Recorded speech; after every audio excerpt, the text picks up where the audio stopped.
伫咧中华县成立伫2004年的喜乐小儿麻痹关怀协会，提供身心障碍者工作机会，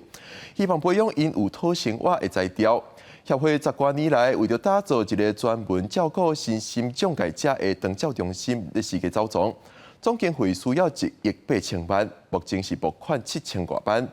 因按算伫咧7月份的时阵，会先进行第1期的工程，估计会使提供84个床位。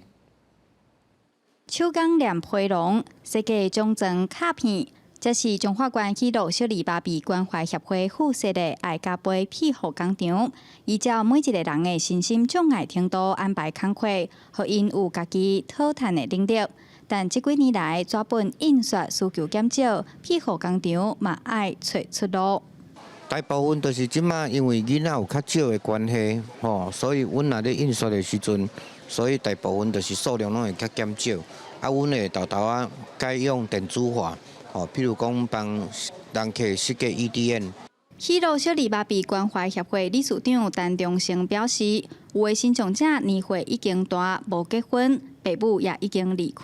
所以这几档世界走总。要来起一个专门照顾身心障碍者的长照中心，庇理后工园。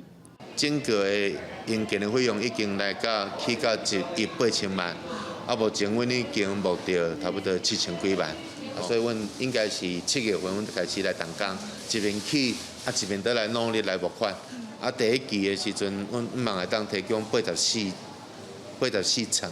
总经费1亿8千万的庇理后工园，目前也差6成经费。陈忠成理事长讲，根据因的统计，目前中华县有7万多人有领身心障碍的手册，大约有1成的人口有长照的需求，希望社会大众多帮忙，让身心障碍者有一个安心养老的所在。记者杨淑晴，中华报道。